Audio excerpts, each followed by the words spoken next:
Um, this is a class. This is one of my. Favorite isn't quite the right word, but this is one of the classes I like to give the most because I feel like it's had some of the most impact of all the things I teach. Those of you who know me or have seen me give lectures over the years know that I like to focus on numbers. I'm a nerd, and when I can give a talk on RVUs or CPT distributions, or revenue per visit, I can prove my point. It makes me feel, if someone wants to debate with me, we can debate, and at the end of the day, it's science. It comes down to the numbers. And it doesn't matter who's right or wrong, you want the right answer. And I'm really comfortable in that space. So when I started doing some of these other talks that are more about feelings, I got a lot less comfortable. But what I found was that when I talk about feelings, it's much more impactful on the audience because they actually understand me talking about feelings more than talking about the math. So when I talk about the math, I'm incredibly confident about what I'm talking about for the most part, or at least I can sound incredibly confident. When I talk about the feelings, I have to read the room a little bit, and you'll see why, especially because there's enough of it happening in here, especially when two people from the same practice are sitting together. Because I have absolutely had this happen during this talk. All right? And so I don't think that's going to happen here, but I just want to keep that in mind. So first thing I want to talk about is the fact that I'm going to be offering a couple different perspectives on the concept of working with the right people. I'm going to be talking first about the people who work for you. And then I'm going to talk about the people who work with you. I also need to address the fact that even though I'm going to stand up here and talk about some absolutes, or I'm going to be pretty direct or try to say, look, you need to do X, you need to do Y, the fact is the difference among the practices in this room is massive. Massive. When I first did this talk, it was literally like a month after the Denver Users Conference in 2018, because I remember that because I just looked at my notes. And I had a day, right, 2 days when I was here where I did like 10 one-on-ones with practices. Talk to this person, this person, this person, this person. And person A came to me because this was a doctor who'd been working for his mom for years and was struggling to break out of this practice and start his own practice, and it was a very tearful, challenging conversation, but he's now thriving. I'm not taking credit for it. He did all the work. I'm just saying, I went from that to a doctor who sees 50 patients a day and can't figure out why any of the doctors he hires want to take over his practice. All right, they work there for 2 years and they bail. He's like, I just can't figure it out. And I go from that to, I should probably, I can look at the practices. I just made these little notes to myself. Anyway, my point is, every one of you, because we're dealing with humans here, every one of you has some very distinct factors within your practice that make some of these lessons a little bit different, or the way we apply them a little bit different. But I want to emphasize this. There's no one in this room who is so special that it's okay to allow the issues I'm going to talk about to be a roadblock to your happiness.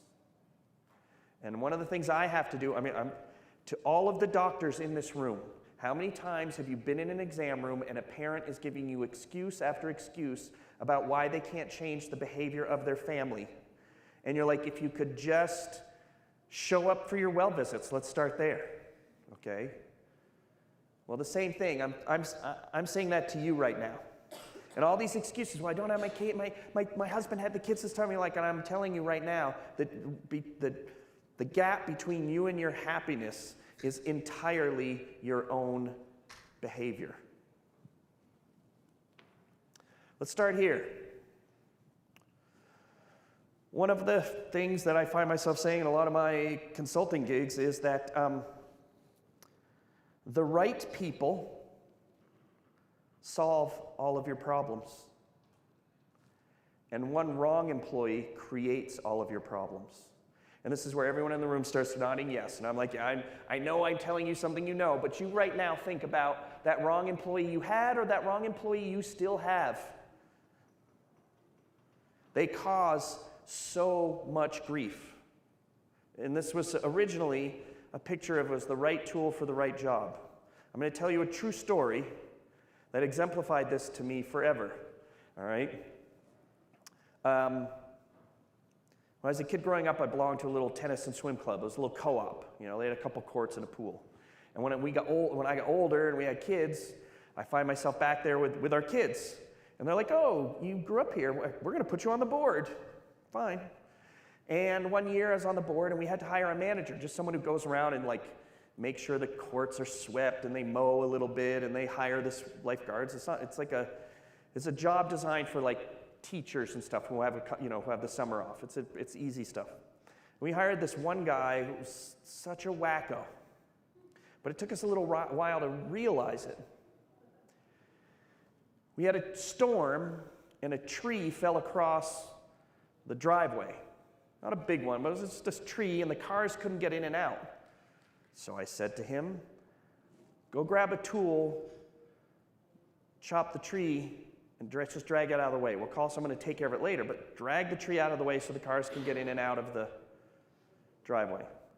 And I would pay maybe $500 for a picture of this. I failed to do it. But I went out there after like 45 minutes, like people are still complaining, I can't get in, I can't get out. He has taken a hammer, and he's hammering on the tree where it's split and fallen over. And I'm like, this is the most wrong tool for the job picture I've ever seen in my life. Like anything would be better. And that's an example. You have those people in your office sometimes. And overwhelmingly, it's not as picturesque. It's usually a little more subtle. It usually has to do with how they deal with other people or deal with your patients. But having the wrong people for the wrong job, I just want you to hold that person, picture that person in your mind. Now, another thing I find myself repeating more and more and more, and in fact, I'd like to teach a whole other class about this. Some of you have seen it. But I will tell you, the solution to all of this, I'm going to give you some tactical things. I'm going to give you a couple book recommendations. I'm going to give you some ways to approach thinking about who your partners are and who your employees are. I'm going to give you all of that. But the more I do this work, the more I use spreadsheets, the more I realize the single most important thing that affects the enjoyment that you have in your practice, how well you hire people, how much they work together to accomplish the same goal, is your culture. Get it? It's a culture picture, thank you. Your culture. And it is the problem that helps you solve fighting with the hospitals for employees. It's the problem, and I'll talk about that. It's the problem that helps you solve, that avoids problems when you're not in the room. So how many people here can recite their mission, vision, and values for their office? I know. I know someone could. Oh, and Megan, you better. I got the laser pointer. I was going to zap you if you didn't. All right. She's in charge of that at PCC, so she better. Okay. The fact that only 2 people raised their hand is why you're in this room. I can't overstate this. I have a whole culture talk, but in 90 seconds or less, your culture is what you essentially say to others that they can expect from you and what you expect from them. The fact of the matter is, all right, you wouldn't need to worry about having good employees if you could have the world's biggest choose-your-own-adventure book at your front desk, right? You can hire someone right off the street. She seems like a smart person. She can smile. Okay, I don't know if she can smile. Patient shows up at the front desk. Turn to page 1. Smile. Smile. Ask the patient for a name. Can I ask your name? And if the patient says, here's my name, go to page 200, follow those rules. If you created this massive, massive book, and now it would all be computer, of course, where every single possibility of the crazy things that happen at your front desk, if you could just give them rules for all of that, they could follow the rules. And you wouldn't have to worry about what they were doing. I mean, that's the Barton Schmidt clinical protocols. You can literally give the Barton Schmidt protocols to me, and I am as good as a clinician over the phone. I know you guys don't like hearing that, but that's the truth. So it's the same thing, but here's the problem. People are crazy. The breadth of things that happen at the front desk is way too big. You'd have to add 100 pages to your Choose Your Own Adventure book every day. So how do you create a scenario where someone doesn't have explicit instructions about what to do? How do you create a scenario where they actually make the right choice? The answer is very simple. It's simple, but not easy. And that is, you have a culture where they understand what the right thing to do is. And the right thing to do is defined by you as the leader of your practice, and it is in your values, it's in your vision, and it's in your mission. And if you do not have those 3 things written down and on your website, that's the first thing you need to do when you get home. Not for this class, for all the classes we're teaching. You can Google Chip Hart culture, and I'm sure there are like 2 or 3 videos that talk much more about this. I said 90 seconds, I just did like 3.5 minutes. But this is how you build we taught a class on it today, right? Yeah, Dr. Allen's right there. Like this stuff is important. There's a PCC video already in the app that you can watch. This is what drives, this is how I'm ADD enough, you guys know, I jump around in my slides. How do you deal, oh no, I can't, yeah, I'll get to the slide and I'll say I already cheated and talked about this. How do you deal with the fact that the hospital in your town is willing to pay people more money? The answer is simple, but not easy. First of all, you don't need to hire everyone. You only need to hire the people who align with your mission. The fact is, as pediatricians, you have one of the most intrinsically rewarding businesses anybody can have. Working for the hospital sucks at every hospital, ever. Working for a fun pediatric practice that does amazing things for kids is a fun job. And there is tons of evidence that people will rather do something they enjoy than follow the money. Yes, there are people who will follow the money, 100%. Some people have no choice. But you don't need everyone. You just need the people who align with your vision. The example I give all the time is, I'll just ask. Do you take anti-vaxxers? No. Is it in bright red letters on your website? Good. Okay. So, by the way, that is you showing your culture. You are telling people what they can expect from you and you can expect from them. So you look at the way, and what that means is, let me ask you this. Let's see if I get any hands. I need Slido for all this stuff. Has anyone here accidentally hired an anti-vaxxer? There's a hand. There's a hand. There's a hand. Didn't that suck? Yeah. I mean, every time I hear one of these stories, you're like, oh no. I mean, they're awful. And then, especially if they were there for a little longer than you knew, like you didn't realize it. So how do you solve that problem? You solve that problem directly, all right, during the hiring process, but you also make it clear, our practice does not accept non-vaccinators. If that's what you do, we don't accept non-vaccinators, and you eliminate at least a big chunk of the people who might apply. Am I making any sense? I totally never talk about this during this talk. So let me give you some tactical things. And some of these are based on PCCs history and how we do things. I want to make sure I'm not going to forget anything. Yep. Let me give you some advice. Hire slowly, fire quickly. Take your time hiring people. Every office in here has hired out of desperation. And how often does it work out? Getting lucky is a bad business case, except for a profession unrelated to pediatrics, okay? It is bad strategy. So when you hire out of desperation, you hire quickly, it almost always fails. And again, actually, people have measured this. It costs you so much more than not having that position filled. So the first thing I'm going to tell you is hire slowly. The internet is filled with people who'd give you hiring advice. Okay? There's nothing special about pediatrics. I will tell you, when I am involved in a hiring process, this might work for you, but this might not fit you. This has to do with the way I work and my culture. I always ask someone, what do you read? All right, and in a way, I don't even care what they read.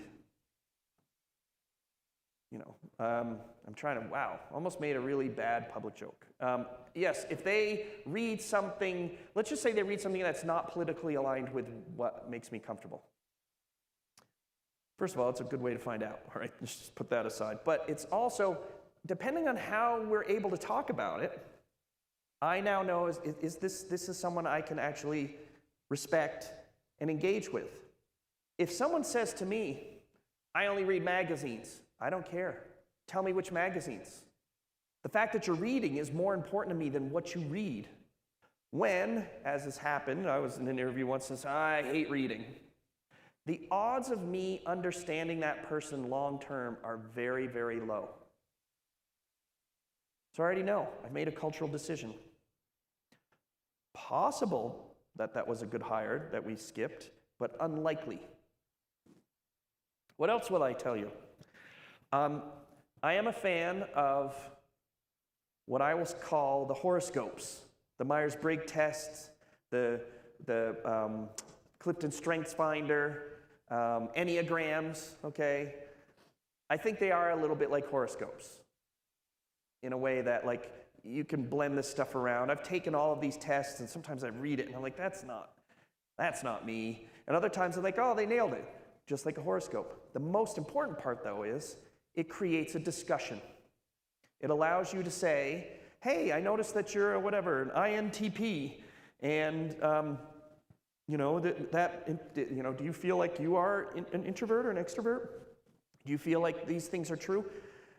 It might not make sense to hire an introvert at the front desk. I'm not saying that an introvert can't do a good job at the front desk, but it might not make sense. Or if you have an office of all introverts, maybe you need to hire an extrovert. I'm just using the Myers-Briggs scores. All these the Enneagrams, they have all these things. And the important part is actually just creating a framework to have a discussion about the different types of people you're talking to. When you are interviewing people, they are trying to sell themselves. Yes, I'm the best at this, I'm good at that. Of course I'm friendly, of course I'm collaborative, of course I'm a team player. Who shows up in an interview and says, I hate working with people, all right? So you need something that gives you a framework to put it in, gives a context for someone to say, well, actually I am more of a lone wolf. Depending on the position, that might or might not work. Let me see if you can do this. So, Katrina Skinner created this thing, she's right out there, created this thing called this workforce assay. And it's this really cool tool. I'm going to give you my understanding of how it works, but the instructions are there. And then I'm going to show you a QR code. You can all take a picture of it. I'm giving you warning. But it's also in the slide deck, so you can grab it that way. Basically, what she does, all right, you see this CV? That's short for core value. Core value. And remember how I talked about mission, vision, values? Well, this involves having a discussion within your crew about the values that you have in your office. Not necessarily the values you put on your website. These are related. Actually, I was just telling someone earlier, maybe your practice has for values like we provide cutting-edge medicine and we give you the care that we give our own children, like my introduction today. Just blend a couple. Well, that doesn't cover the values that your practice holds. You might say, we have transparency, we are friendly to each other, we're on time. I mean, yeah, everyone has those values, but the way the value process works, you boil it down to the things that describe what it's like to work in your office. Then you take your employees and you score them. And you can even ask your other employees to score each other. And what you get, you have these choices, always, sometimes, never. So AB is always maintains these core values. KL is never, sometimes, always, and always. And they get 1 score. Then they have 3 other subjective scores. Does this person get it? Does this person want it? And does this person have the capacity for it? And then based on this little matrix, it's in the spreadsheets, I don't think it's hidden, all right? It will tell you this person's the right person in the wrong seat, this person's the right person in the right seat, this is the wrong person in the wrong seat. You can grab this spreadsheet and just make your patient list, take a stab at your core values, and you can figure this out in 30 minutes. And the sad thing is, you already know who it is. You already know who it is. Anyway, here's the QR code. Grab that. It's also that URL that's written at the bottom. You got to make a copy, and I think the instructions are in it. And if they are not in it, go yell at Katrina Skinner. She's right out there. Everyone ready? Oh, no. I'll give you a second.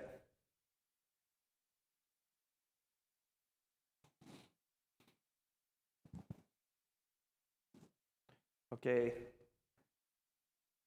Cameras are almost down. All right. Another piece of advice I have for hiring, which relates to the document I just showed you, is to use your staff. I don't think enough. As a pediatrician, you're really busy, and you really just don't want to deal with the HR hassles. It's the worst part of your job. HR hassles and crazy parents, right? And so, a lot of the time, you've delegated managing the nurses to the nurse manager. I mean, most of the time, the nurses are the biggest problem, I'm sorry to tell you. Like, they add the drama. Some people right now are like, no, I'm not. I'm just saying, in a lot of practices, with enough nurses, because the nurses, there's a little power thing that happens. The nurses over the front desk people, and they're in between with the doc. Yeah, enough people are nodding yes. Okay, but I'm picking on them right now. This is true. The doctors are the biggest jerks, and the front desk people are crazy. But we're talking about the nurses. So you've delegated your nurse management to the nurse manager, and you have now abdicated from thinking about it. Well, that's her problem. She's got to deal with it. You tell me, if she needs to be fired, I'll fire her. But if we need to keep her, I'll keep her. You own this business, and these people work for you, and you may, unless you have a really good nurse manager, unless you really have a great culture and things are working and communication's going well, if that's great, if that's not working, you have to get input. And what do you do if your nurse manager is the problem? So you've got to listen to your patients. And by the way, I give these talks enough that I know when I say something like, what if the nurse manager is the problem? About 20% of you say, oh my God, how does he know? Right? It's just the odds, all right? This is a stupid slide. I just want to say constant communication with your people. But here we go. This is the most recommended book. I have given away copies of this book. I've sent copies of this book to people. This book will change your life. I wish I got a commission from it. You have to take a picture. You can remember that title. So, and by the way, I had to search for the version of it that wasn't they didn't, put symbols in instead. This book, which you can read in about an hour, is an extension of a Harvard Business Review article where they actually went into organizations where they could identify toxic employees and they could measure the production of the other employees before and after the toxic employees left. And what they found was that repeatedly, The toxic employees had such a significant negative impact on the business that when you took, these toxic employees, they're easy when they don't do their jobs. But how many of you, this is why, I said 20% a minute ago, this is going to be 99% of you. How many of you have said, but she's the only one who can do X? Okay? Oh, we can't fire her, she's been here forever. All right? We can't fire her, no one else can do what she does. I guarantee that other people can and will do her job or his job when she gets out of the way. In fact, what this book shows is that you have other people in your office who understand you culturally, who when this toxic source is out of the way, have been just waiting to fill the gap. And this book, I was like, oh my God, this changed my life. I was at a users conference one year. I threw the slide up there. I saw the doctor ordering on Amazon. And then I saw her again at PMI. She was at PMI a few months later. She's like, Chip, I have a story to tell you. I'm like, all right. She said, so I bought the book. I knew what book she was talking about right away. I bought the book. Now, this woman, sweetheart, like her a lot, had a tough office manager. In fact, for example, her office manager was really bad with the patients. Angry, mean. But she was the only one who knew how to use their old system and stuff like that.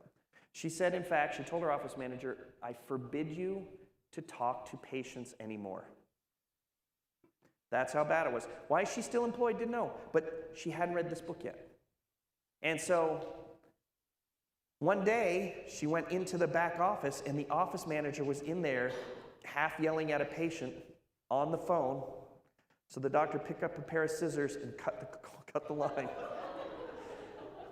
That wasn't the story she told me, though. She had told me that before. She said, Chip, I bought your book, and it showed up from Amazon, so I unwrapped it, and I left it out on my desk. At the end of the day, I went to my office, and it was gone. She was like, I knew who took it. I ordered 5 more copies that day. And she said, when they came in, I made a big deal out of putting them out for everyone to see. And she said she was gone a couple days later. She said, I've never been happier. And no one has ever once said to me, God, I wish I hadn't fired her. It's always, I should have done it sooner. And this book, the reason I'm propping it up here, has done more for pediatric practices that this guy doesn't even know it. Robert Sutton has no idea. He has done more for pediatric practices than just about any book, a non-clinical book, all right, because it gives people the strength to say, why didn't I do this sooner? If you are in a practice where you are struggling with employing someone, please grab this book and read it. Change your life. Now, here's make sure I get this. All right, I've only got 1 or 2 more things to say about your employees. Here's another big, big lesson. This comes back to the culture. How do I say this? Well, it is almost impossible to hire a great employee. Those are unicorns. You have positions in your office that involve some skill. I need a new nurse manager because I fired that person last week. There are no good nurse managers looking for jobs because they're happy in the job they have now. A good nurse manager is made, not found on Indeed. All right?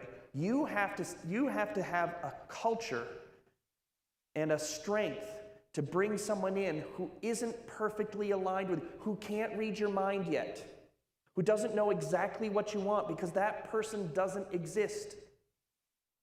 You couldn't fill the role that you're asking someone to fill. So you've got to bring someone in and coach them and mentor them and get them to understand your culture, because then you've made that person, and these best employees, the best employees are the ones who then love to work for you. You are giving them a place to reach their peak potential. You're giving them a place to get reward that is more than just the money. And then, I mean, you know this. I've been picking on all the jackass employees you've had. You have employees who you would do almost anything for. Because their value isn't simply like, well, she knows how to do the vaccine inventory, all right? You have the people who understand your culture. You see the way they talk to the other employees. You see the way they talk to the patients. You know that this person, even though that's not her job or his job, she will do what it needs to get done because they're all on one team. Those people are made. Yes, you hire for that potential, but you help mold something that fits you. Now, this was my slide. Remember how I said I'm going to jump ahead? When you're the little guy fighting the hospital, this is where I'd like to say, and that's why when you have the right culture and you communicate your culture clearly, you come work for me, I'm going to make you happy in these ways. And you are going to help me deliver on the mission that our practice has. You're absolutely right. If all you're offering is a $17 an hour job, $18 an hour is better. You will always lose at that. But if what you're offering is a place where you can actually have impact on your community, and you like to work in an environment where people can contribute, and you like kids, that helps. You talk about the things that make your practice special. You don't have to appeal to everyone. You just have to appeal to those people. Remember, let me ask, did any pediatrician go to med school to get rich? No one goes to work for a pediatrician to get rich. That's even worse. It's the same thing. You have to appeal to the pediatricians, in the non-MD pediatricians. That's who you're looking for. All right. I call this an intermission because I wanted to underscore the word mission because I really like talking about that. Because now we're going to talk about your partners, the people you're really married to. All right. It's easier to get a divorce than it is to break up a partnership in a practice sometimes.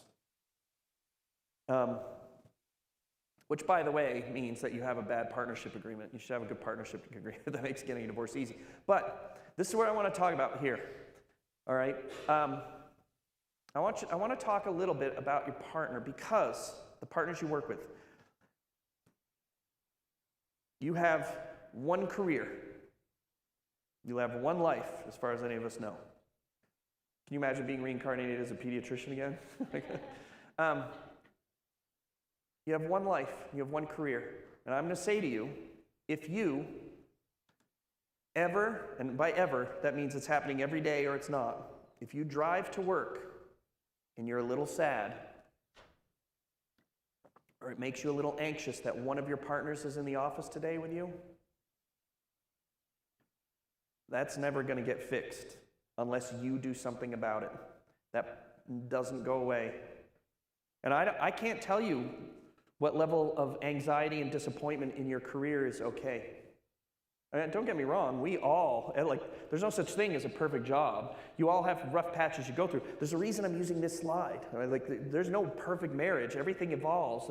The partners you start with 20 years ago are not necessarily the partners you have 20 years later. All of that's fine.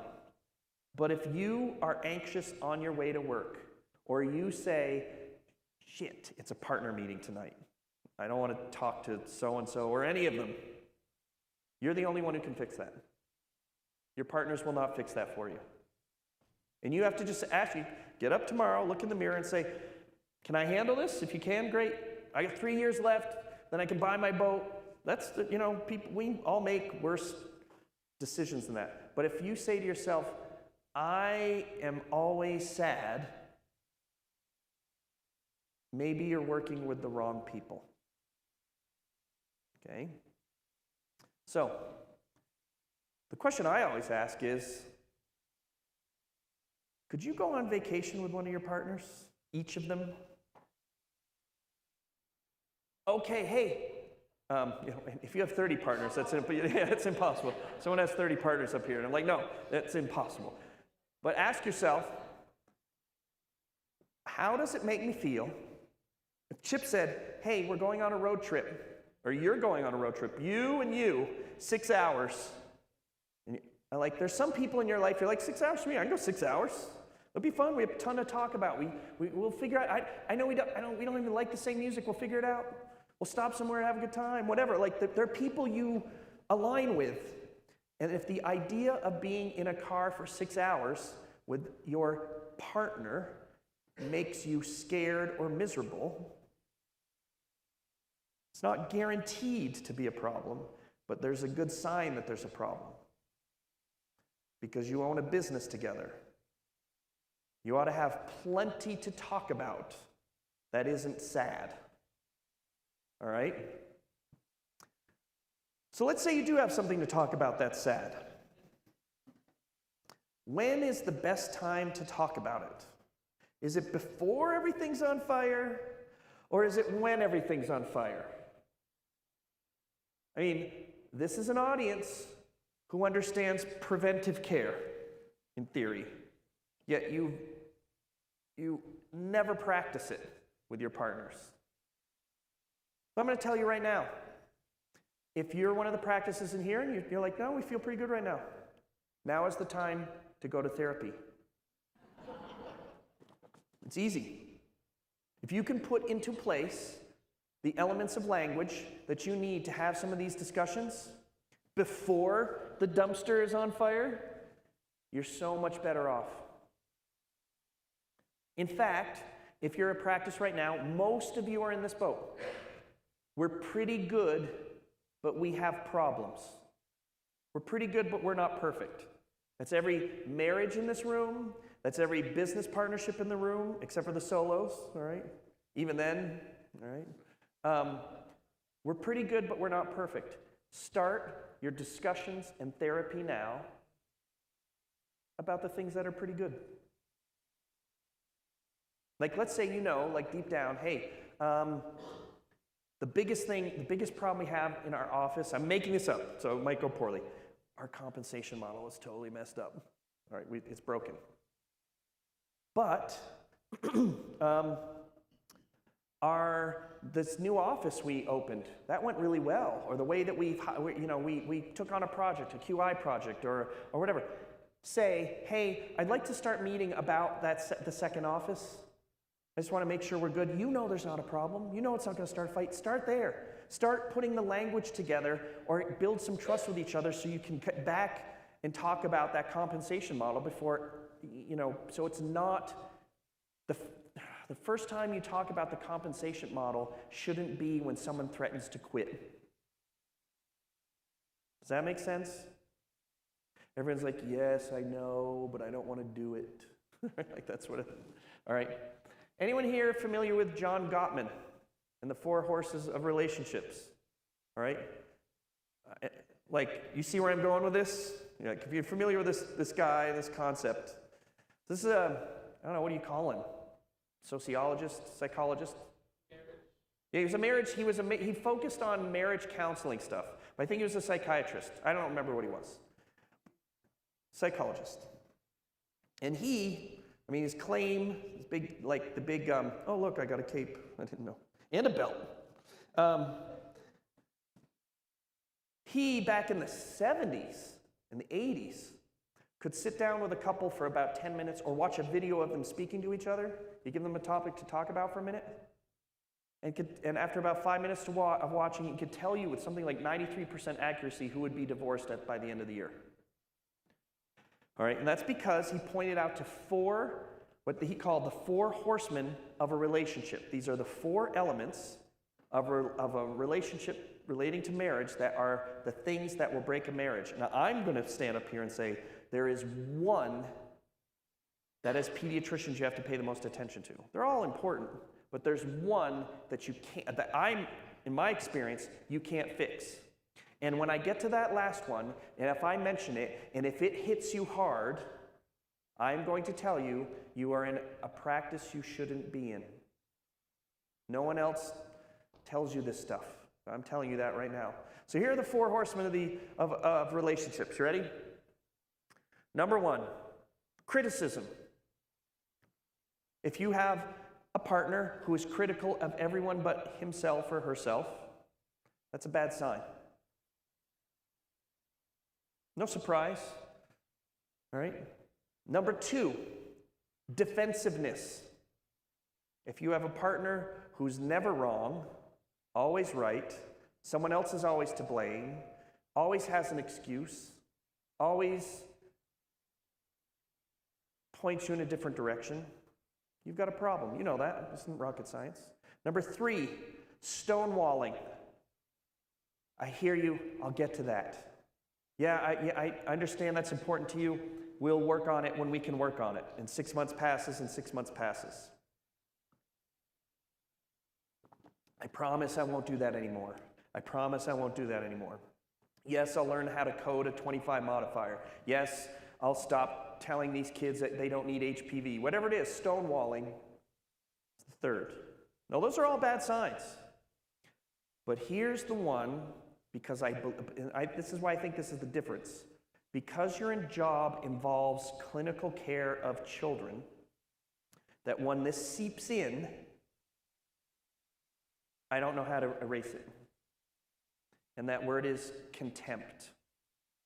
If you have contempt for one of your partners, I don't know how to do it. I don't know how to fix it. I think it could be fixed with a tremendous amount of therapy and mutual effort.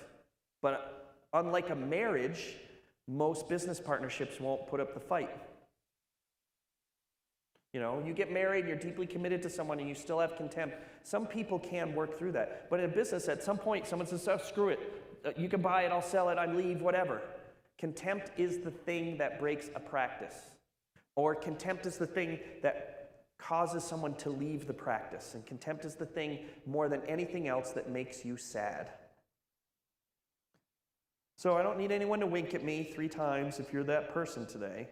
But if you are feeling contempt about the people you work with, first of all, if you feel contempt for the people who work for you, you don't even need to buy that book, all right? But if you feel contempt for the people who work with you, you've got to work on that, or you will always be sad. All right, now, that's a good one too, I never noticed. And when I say, go get some therapy or whatever, I'm going to tell you, go get some help no matter what you do. You come to the PCC Users Conference, you come to PMI, you go to Women in Peds, you go to Pediatric CEO, you go to your chapter meeting, you participate in some of the SOAP events. We know, actually, the most important things that happen at this event are not someone like me up here lecturing at you. It's actually the conversations that you have with each other. You're like, oh, we aren't crazy. Someone else has this problem. And no matter how much great information I give you, every single thing I tell you up here, I stole from someone in the audience or from another show. This is all just me feeding back to you the stuff I've learned about you. And so the wisdom is here and in the audience. And as sympathetic and empathetic as I might be, it doesn't match another pediatrician or another office manager looking at you and being like, yeah, I totally get it. I mean, I can look at you and say, I totally get it, but I don't, because I didn't go to med school and I didn't have $250,000 of debt and I didn't buy the practice. I don't know those things. I feel those things. I work on them. But as close as I can get, I can't be in your shoes. Talk to each other. You will save and pull each other and hold on. You'll notice this is left, right, now up, down, okay? You're helping each other all the time. And I can't overstate that. Enough of you come out into these rooms, you start to feel things that make you uncomfortable, and then you go back to your offices and hide. The way you get through this stuff is by constantly getting out of your office and engaging with people, because that's what fixes the problem. All right, last couple clues. I don't even know what my timing's like. Hold on. Oh, I'm all right. So, a couple more pieces of tactical advice. Here's a big, fat, easy one. Every single thing that you do with employees and partners, get it in writing. Get it in writing. Get it in writing. I can't say that enough. I know so many practices, the big one, I'm working with a practice right now doing it. Partner comes in, it's a nice little practice, 6 docs. One of the older partners is ready to go, and they're all ready for him to go too.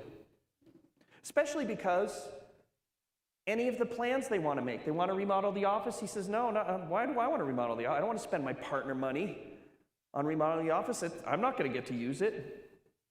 He says, all right, I'm going to retire. Actually, it's she. So I'm going to retire in June. That's what she said in February. It's July. Her plans haven't been made yet. As soon as a partner says to you, I'm going to retire in June, you say, sign here. You can always, in June, say, you know what? We can move it to July. We can move it to August. You can always, if you both agree, you can always change the plans. But the partners who linger, sometimes for years, can really zap you. So get it in writing. I gave it just a partner example. There are plenty of other employee examples as well. Here's another thing. This is something that pediatricians really struggle with because you are like the kings and queens of empathy. You have more empathy than any other people on the planet. And you just have to say to yourself, it's not personal, it's business. And it's not, when you say it's business, a lot of pediatricians, I think, go down this list, well, it's business and it's my business and I feel really bad about that. No, your business is not simply you at the top of the heap with a bigger boat. It's all of the other employees who work there, all the people you pay, whose livelihoods you are responsible for, the thousands of children who are in your flock. And when you have someone who doesn't fit, when you have someone who's in the wrong seat, and you can't find that seat, or they're the wrong person regardless of the seat, it's not personal, it's just business. I need to give you an opportunity to find your match somewhere else.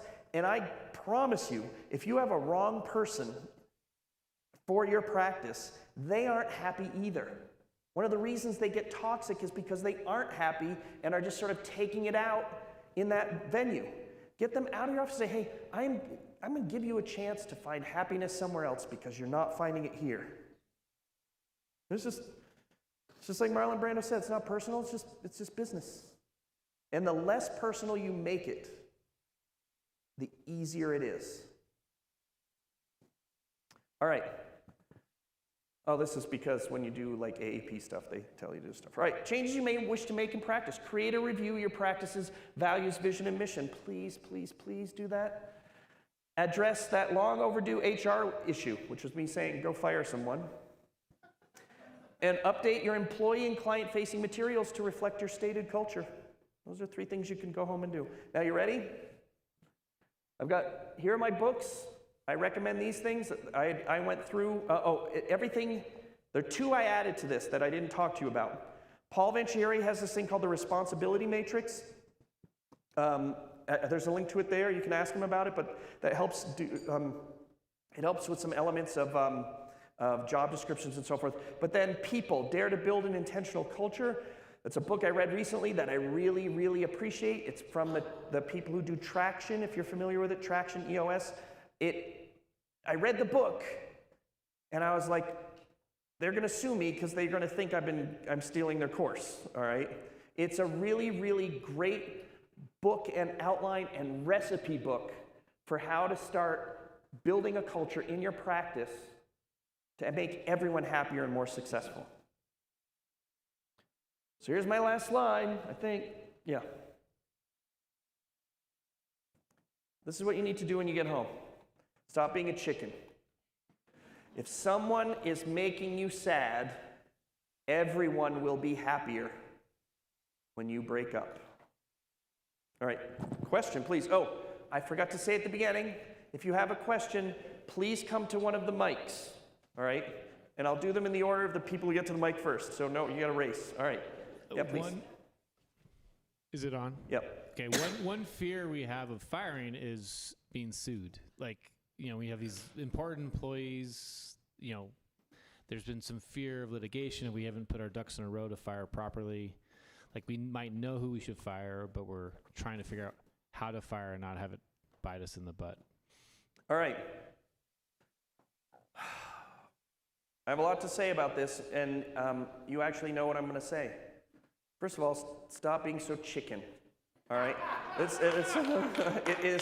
It is, the fact of the matter is, most of you live in at-will states, all right? And unless the person you are firing is clearly in a protected class, and you have not done any of your homework to indicate that this person is not capable of doing their job, you have to do so many things, in fact, poorly, to lose a lawsuit. Now, notice, I did say lose. Anyone can sue you at any time for anything. So don't stop worrying about it. It can happen right now. You can have an existing employee sue you before you fire them. All right? Also, if you behave honorably and you behave transparently and you're good at recording when people make consistent mistakes, I'm not saying record every mistake so you have a whole journal for the day you want to wake up and fire someone. You have a sense early on that someone might be a problem. So you just need, every lawyer will tell you this, you just need to document the problems. And you can say, this person didn't show up on time, this person didn't do this. The number of lawsuits I'm aware of where, in PEDS, where the person lost, the person who was sued, the plaintiff lost, outnumber the victories like 50-1. And now you don't want to get sued, not because you're going to lose a lot of money, all right? Because you're going to spend a lot of money. But stop being afraid of it. All right, first of all, it doesn't happen nearly as much. I'm going to give you one big fat easy button for this in a second. It doesn't happen nearly as much as people think.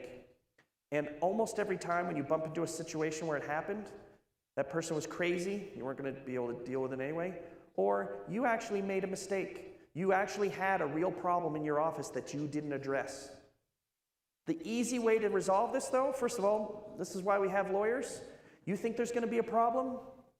You go to that, you write a check, all right? If you have enough money to solve a problem, you don't have a problem. You go to that person and you say, you are being fired today. I'm giving you 6 months notice. And you're like, 6 months? And you're like, yeah, I'm giving you 6 months notice. And in exchange, you cannot sue me. And you have to just ask yourself, oh my God, if I knew I could pay like $25,000 right now, and this all goes away, yes, you probably can. All right, I just named a big number. Your mileage may vary, but there's no reason why you can't buy them ahead of time for a cheaper number than you would pay to a lawyer, presuming you win. All right, so that's the answer I give. I mean, we have the same problem you do at PCC, and I was wondering, someone's going to help us tell a story. I didn't want to pick on you. Come on up. I believe that Dr. Craig has a story to tell. Okay, and she knows I know what the story is. I saw her in the back. I was like, do I call her up here? I was like, no. So thank you. Just wanted to share. Yeah. So first of all, get wrongful termination insurance. It's amazing. So wait, speak into the mic a little bit more. Oh, sorry. No, the first thing I said was to make sure to get wrongful termination insurance. It's very cheap, and you feel great about it. Second thing is, I fired 2 people, both in protected classes, and I knew they were both going to sue me, and it was still so worth it. In fact, both times, the lawyers wanted to take it to trial because they had no case, because we documented everything so well. So what Chip is saying, I'm just reiterating it, documentation is really key. So they settled. In fact, the one thing I will contradict what you said is the first one that settled, they only got the amount that they got is because I offered them 4 months severance if they promised not to sue. And because I had offered that 4 months, they negotiated the 4 months. So there you go. There you go. I still don't feel bad about it. All I can say is your practice is worth it. Your happiness is worth it. Don't be a chicken. I'm with Chip. It was the best things I ever did. Yep, thank you. And I thank you also for reminding me about wrongful termination insurance. All right. Okay, next question, please. Well, it's continuation. That's what I was running up for. Because, of course, the person that's the wrong person is the one that you trust the least, right? And so we have this, even in the past, we've had the same concerns. If you were, I just had a question about the 6 months. Do you approach this person and say, we want you to no longer be here, and we offer you 6 months, and here's a piece of paper? I mean, I'm not quite sure how I'd start that conversation. So I'm not sure said person knows that we're discussing this. So specifically, what I would do first, and seriously, is consult a lawyer, an employment lawyer, okay? And and your employment lawyer should, just as Crickamy was pointed out, employment lawyer, when she said we documented so well, the lawyers will tell you how to document. It's not hard. It's not extra work. I mean, it's actually a little cathartic in my experience, right? They will help you with the documentation, because when I just say show up and say here's 6 months severance, I implied in that also is you have this other thing over here where you say, because we have this documentation about why you're not going to work here. So I am handing you the carrot. I'm also holding the stick over here. And what you are trying to do, I picked the number 6 months because I wanted you to be a little surprised by the number. Yeah. The number that you want to offer, first of all, it's all individualized to what you can afford and so forth, but it's a number that you think the employee will take to leave. All right? And actually, Dr. Craig is exactly right. As soon as you make that offer, it's really unlikely you're going to end up paying them less than that money if legal shenanigans happen. But as she said, it's very likely. I can tell you right now, I do enough of this. That employee is causing you so much grief and pain that you would write that 6 month check right now. Okay? If you've had your lawyer, here's the thing. I'm going to make a couple guesses. Okay? This is all confidential. Yeah, that's all right. Don't answer who's these. Live streaming? Yeah. Okay. Don't answer these questions. Don't answer these questions. Yep. Is that 5 minutes? 2 minutes. Oh, shoot. All right. I'm just going to go really fast. How far away is this? Don't answer. How far away is this person's potential retirement anyway? Not far? Okay, I can't answer. I'm just saying, like, a lot of, this is where I'm going with this. Like, a lot of this person knows. That's a cancer, and it's killing everything else in the practice, and I will all but guarantee the moment that person is gone, the rest of the people will be rowing so much harder that divot will get filled in faster than you know it, and you are going to cry because you didn't do it 5 years ago. Thank you. I know someone is behind me. Yep. I did want to, I'm sorry. No, go ahead. I just want to put in a plug. I love my partners. They're great. We disagreed on one thing and one thing only. We did a 4-hour group therapy with a lawyer. Like, we have never been better. So it was really a great thing for us to do. I can't believe a lawyer ran a good therapy session. That's actually really the surprising part. Okay, please. This should be quick. I'm going to state that has at will. So all this fuss of worrying about severance and other things, it really doesn't matter in my case. As long as I just terminate, no reason, just you're done. Right? That's not entirely true. Okay. And again, the reason is very simple. Anyone can sue you for anything at any time. So even if you're in an at-will state, if you fire someone who can prove that because of their protected class, they actually weren't able to accomplish, and you didn't provide them accommodations. I'm not a lawyer, by the way, so everything I'm saying presume is wrong. But if they can say, yes, that person fired me, but they fired me because they didn't try to make accommodations, that's the root of the lawsuit. You are not actually obligated to make every accommodation possible. You just are obligated to make reasonable accommodations. But if you just fire someone at will, don't like you anymore, you don't even have to say, in fact, you should never say why. We're moving in a different direction. And they say, oh, wait a second. You know what? I knew she hated Yankees fans. All right? It's not a protected class, as we know.